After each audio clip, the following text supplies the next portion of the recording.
Bismillah ar-Rahman ar-Rahim. Alhamdulillah. Wassalatu wassalamu ala Rasulullah. We continue reading from Imam Ghazali's Jawahir al-Quran, Wadur, and this is the jewels of the Quran and its pairs. We are still reading from Surah Al-Baqarah, a very lengthy chapter with many jewels and pairs that Imam Ghazali chose in the two different sections. In the pairs, we have the very last thing that we have read was the part of verse 235, but of course we ventured to the wider context. And now we are going to read, inshallah, and comment on verses 261 and 262. These are about charity. It's about spending for the sake of Allah subhanahu wa ta'ala. So we read them and see that the wider context, we have several other verses that so from 262 almost to 277, so almost 15 or 16 or even 17 verses about spending, whether it's the zakah or even beyond this, the supererogatory act of sadaqah, of generosity, of but always not for egoistic reasons. This should be always for the sake of Allah subhanahu wa ta'ala. And Imam Ghazali has a beautiful entry in Ihya Ulumuddin about the adab of giving charity and how one should strive not to make it in general, public as much as possible. So we go to these two verses first, and then we look into the wider context. أعوذ بالله السميع العليم من الشيطان الرجيم. بسم الله الرحمن الرحيم. مثل الذين ينفقون أموالهم في سبيل الله كمثل حبة أنبتت 7 سنابل في كل سنبلة 100 حبة والله يضاعف لمن يشاء والله واسع عليم. الذين ينفقون أموالهم في سبيل الله ثم لا يتبعون ما أنفقوا منا ولا أذى لهم أجر عند ربهم ولا خوف عليهم ولا هم يحزنون. The example of those who spend their wealth in the cause of Allah is that of a grain that sprouts into 7 ears, stalks, each bearing 100 grains. So that would be 700. And Allah multiplies, so it goes beyond this. So Allah multiplies the reward even more to whoever He wills. So Allah subhanahu wa ta'ala multiplies to whoever He wills, for Allah is all bountiful, all knowing. Those who spend their wealth in the cause of Allah and do not follow their charity with reminders of their generosity or hurtful words, they will get their reward from their Lord, and there will be no fear for them, nor will they grieve. As I said in the introduction, that the verses on charitable work, on giving sadaqah, goes on. We'll continue reading to understand really the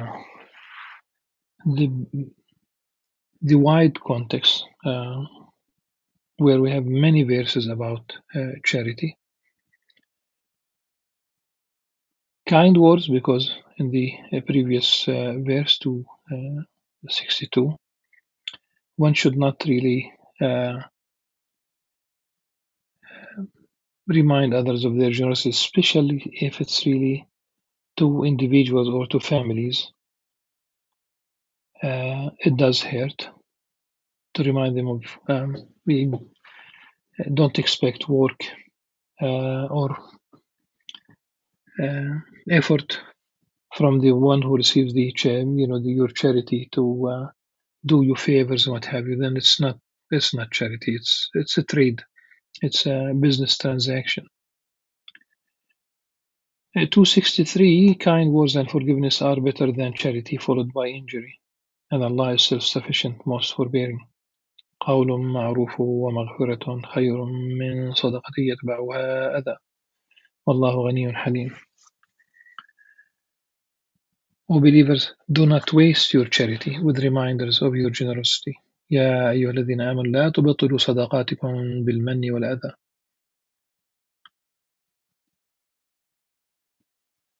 Of hurtful words, reminders with or of your generosity, of course, or hurtful words, like those who donate their wealth just to show off and do not believe in Allah or the last day. كالذي ينفق ماله رئاء الناس رياء, showing off. Their example is that of a hard barren rock covered with a thin layer of soil hit by a strong rain, leaving it just a bare stone. Such people are unable to preserve the reward of their charity. Allah does not guide such disbelieving people. Reputation.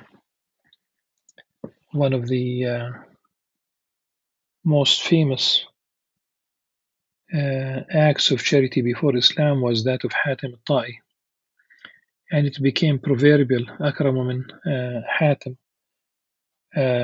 like measuring a stick. Hatim al-Ta'i, we have two stories. One of them is that he had nothing to feed his guest except his horse, so he slaughtered his horse and he fed his guest. This is the ultimate act of generosity.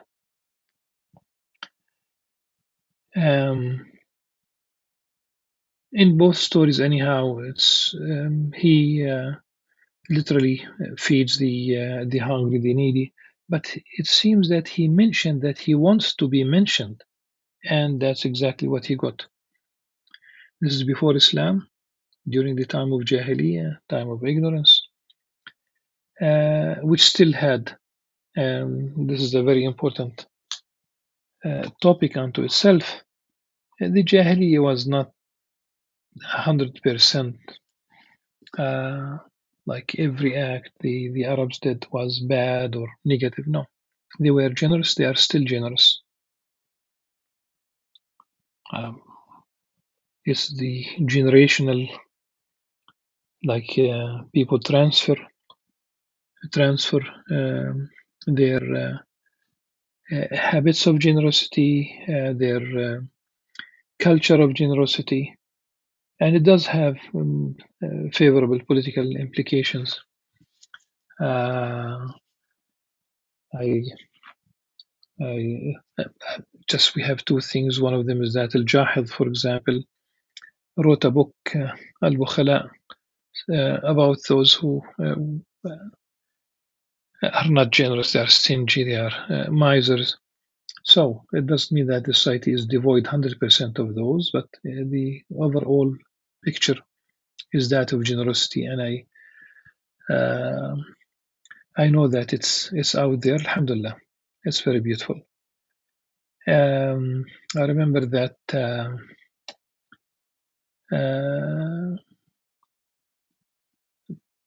a former Israeli Prime Minister, Ehud Barak, when he became Prime Minister, he established a massive office for communication, for journalism, to working 3 shifts and practically responding to any criticism of Israel around the world. If I remember very well, there were probably more than 60 employees in this in the team. But he also said at the time that they cannot beat the Palestinians, metaphorically, though in reality it does exist in a different context. They cannot win the hearts of the journalists, the foreign journalists who come to town.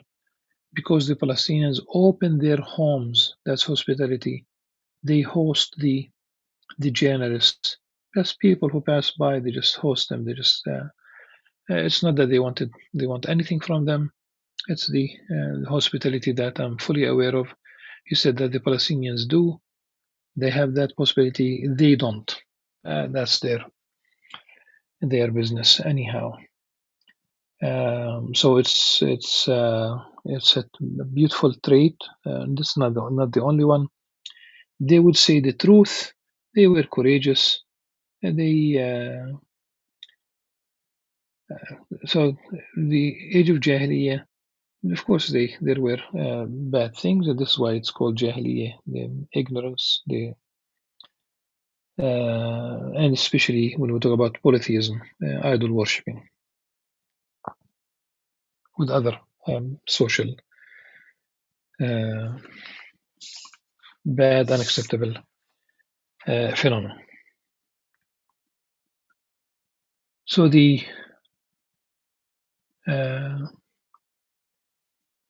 one should not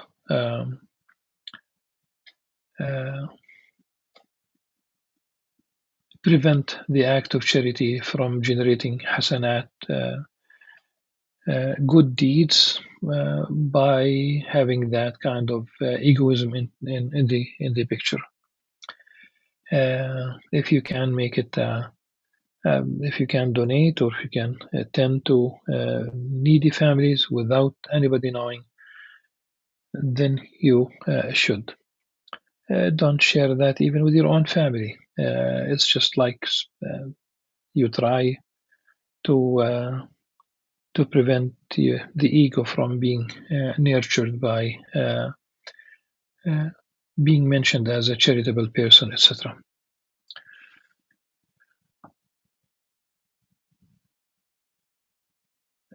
The act of charity here, to be accepted, the cornerstone is monotheism. And believing in the last day. Believing in the last day means that you will, the day of judgment, a day of accountability, believing that there is paradise and hellfire, believing that whatever we do in this life, as sane, responsible, free adults, will be ahead of us.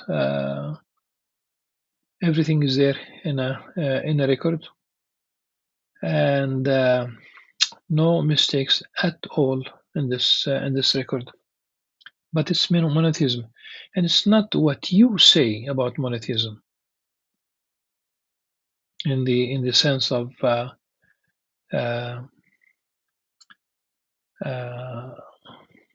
is a remarkable, not, of course I say remarkable because it's one does not expect, for example, a Hindu to say that they are monotheists, but once there was a summer school, I think, and I was part of it, and there was a Hindu professor who said that Hinduism is monotheistic. No, it's not. I mean, regardless of what you think. And the same thing applies to other religions. Do not associate anyone or anything with Allah subhanahu wa ta'ala. Nothing is like unto him. And this applies also to some Muslims who might not be aware that their narrative, you cannot attribute anything, nothing from the things that Allah subhanahu wa ta'ala has created, including space and time. They do not apply to Allah subhanahu wa ta'ala.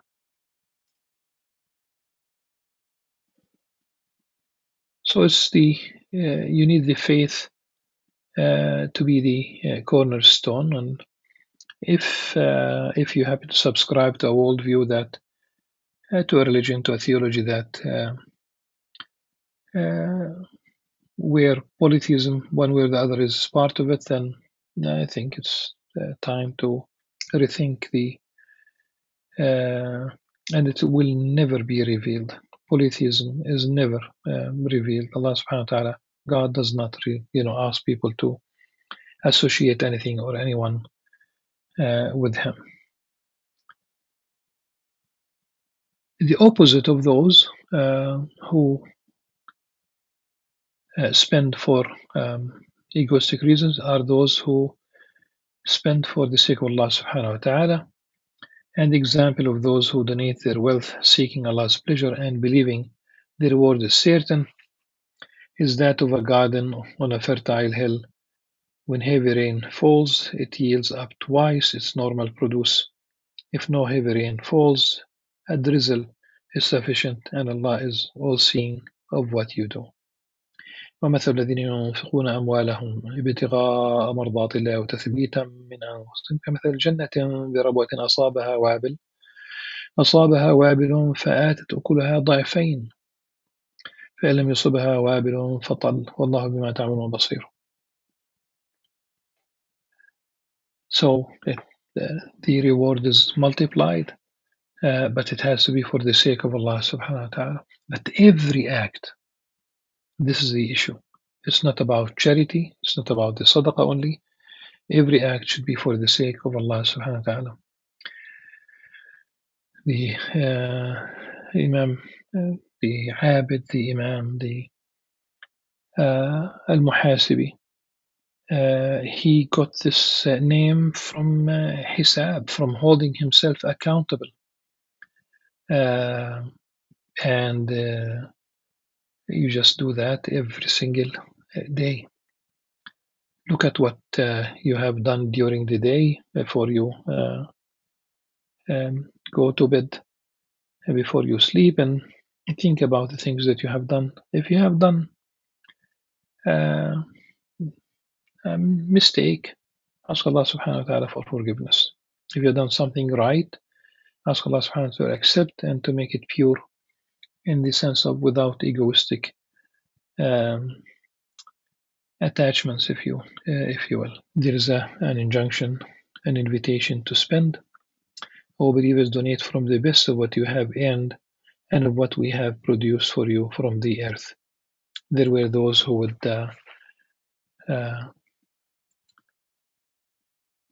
give charity. Part of what the earth yields, they give to charity. So there is the zakah, there is charity. Part will be consumed in the sense of either directly or will be sold, and they live off the land. And one part will be returned because you need to cultivate, to sow the seeds again, if you will, depending on whether it's something that could be harvested in that sense. Wheat, for example, barley, oat, etc., rice. So 3/3, if you will, but it has to be something wholesome. The best of what you have earned, طيبات, طيب, it has to be wholesome, not gained from unlawful sources. That would not really work. This is where it says, do not pick out worthless things for donation. Also, that's also the when you give charity from that which you yourself مما تحبون, in a different part of the Quran. Something that you love, something that share that, something that you love. Some people used to give charity just a specific type of sweets. Okay, that's that too. But originally, if it's really family in need, then you need to tend to the needs of the family. As a society, if one person can do that, then fine. If not, then the society. I've read a long time ago that there was a time when a widow with children would be given 2 houses, one for her to live in and the other to rent out to make a living. So one should attempt to end the need, not really. The famous idea that you teach someone, you give someone really the tools for fishing, uh, and teach them how to fish rather than them coming to you every day for a fish as charity. Like put them, help them to stand on their feet. This is the idea, independently. That's the best charity. Um, house, small industries that could be one way for widows or families in need, etc. Um, in addition to immediate fulfillment, if it's food, if it's clothing, depending on the season and where. Yes. So do not seek that which is worthless for donation, which you yourself would only accept with closed eyes, and know that Allah subhanahu wa ta'ala is self-sufficient, praiseworthy. And here we have a very important, not that other verses are not important, but the concept here, when people are about to donate, نفس الأمارة بالسوء, Satan will basically convince you uh, to cut part of the intended, let's say, number of the money that you entertain, that you'll pay. Say that the imam on Friday says that the community is going to build a clinic or a kitchen soup for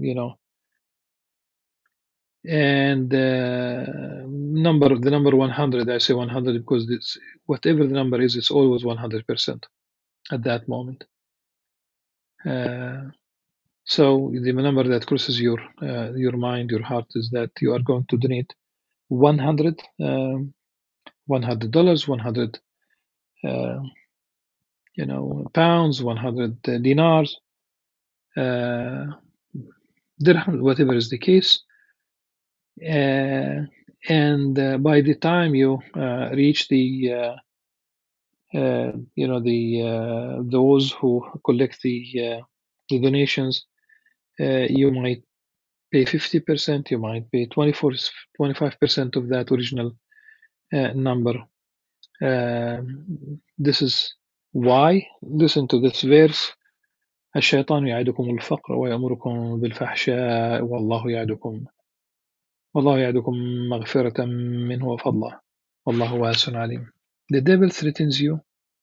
In fact, it's a threat that's it promises like the threat of poverty with the prospect of poverty, and bids you to the shameful deed of stinginess, while Allah promises you forgiveness and great bounties from Him, and Allah is all bountiful, all knowing. I've read some time ago that a Muslim scholar, I forgot whether it was Al-Hasan al-Basri or not, but at any rate, he found that there were about approximately 90 verses about rizq in the Quran. One can think about, for example,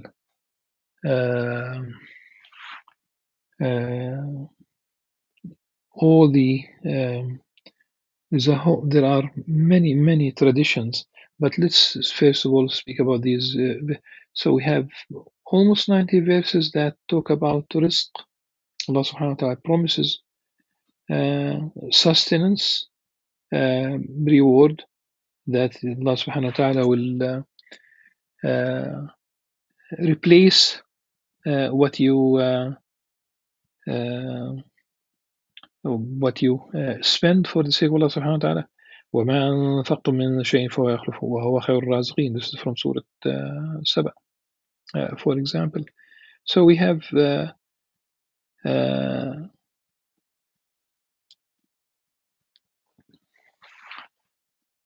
And against all these 90, verses or so about rizq, we have one verse about faqr. Okay, in terms of Satan reminds you of poverty during a context when you want to be or you decide you want to be charitable. Like it's almost negotiating with you. And,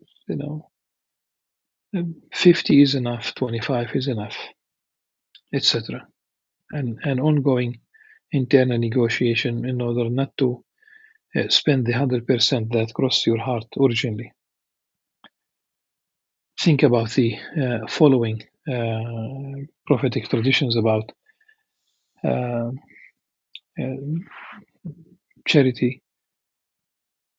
Abu Hurairah radiallahu anh, mentioned that the Messenger of Allah subhanahu wa ta'ala has said in a hadith Qudsi where Allah subhanahu wa ta'ala speaks, قال Allah subhanahu wa ta'ala said, أنفق يا ابن آدم أنفق عليك. Spend, O son of Adam. I'll provide for you. And this hadith muttafaq alayhi, narrated by Bukhari and Muslim. In al-Bukhari you have اتقوا النار بشق تمرة. Donate even half a date, the fruit, the date. It's half a date. That's, you might say, very little. Nevertheless, if that's what you own, if you own one date, share it. If this is the case, hadith muttafaq alayh, narrated by Bukhari and Muslim. Every morning, you have two angels descending. One of them will say, Allahumma a'ti munfiqan khalafa, and the other will say, Allahumma a'ti mumsikan talafa. So one of them prays for the sake of the one who spends for the sake of Allah subhanahu wa ta'ala, that Allah subhanahu wa ta'ala will replace what he spent, will reward him. And the other one makes a dua, which is really to those who are stingy, who do not spend, that their money will wither away.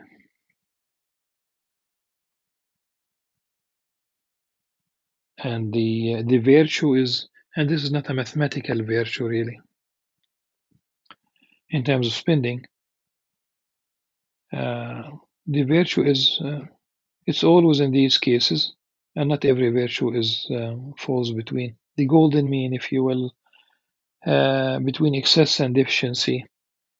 Don't be a spendthrift, at the same time don't be stingy, somewhere in between. But again, it's not a mathematical thing. So if you and the following example might help. Abu Bakr as-Siddiq radhiyallahu anhu, Sayyidina Abu Bakr as-Siddiq, he spent all his wealth for the sake of Allah subhanahu wa ta'ala. Absolutely. When the Prophet sallallahu alaihi wasallam asked him, what did you keep for your family? He said, I kept Allah and His Messenger. It's a beautiful concept. Some scholars said, just think about the example of Bakr radiallahu anh.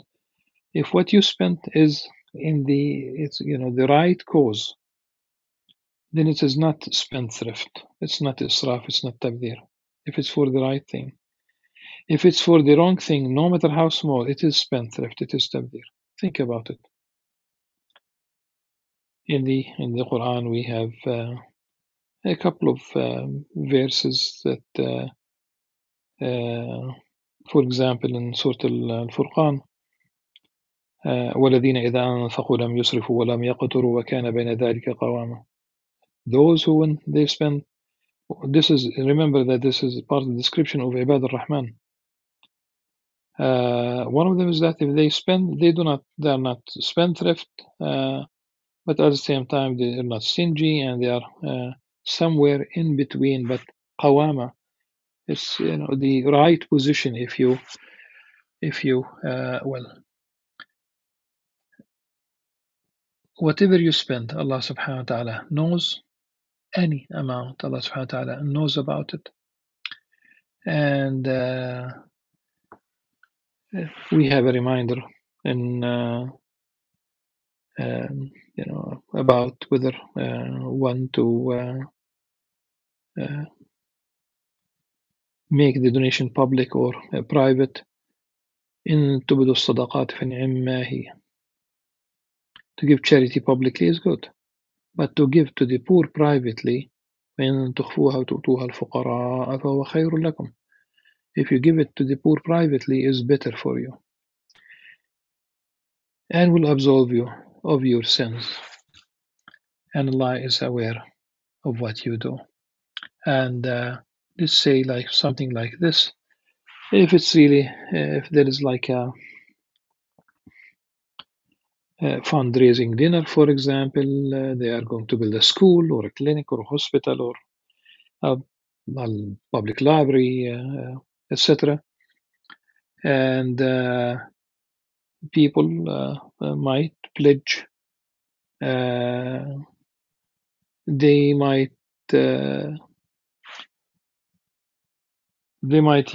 someone might set the begins with a high donation to encourage people, hoping that it's not really for egoistic reasons. But again, if it's really for families, it's better to make it to donate, to give charity in private. Remember that there are those who spend their monies, their day and night, secret, but also public. They will have their reward. Their reward is with their Lord, and there will be no fear for them, nor will they grieve. Subhanallah. And this is inshallah both in this life and the hereafter. The next verse really it's about riba. We have several verses about usury, and this is really the topic of the next jewel, the next really pair that Imam Ghazali chose. 278, but the wider context already begins with 275 about the concept of riba and the prohibition of riba. Until then, subhanakallah wa hamdik, ashhadu an la ilaha illa anta astaghfiruka wa atubu ilayk. Assalamu alaikum wa rahmatullah wa barakatuh.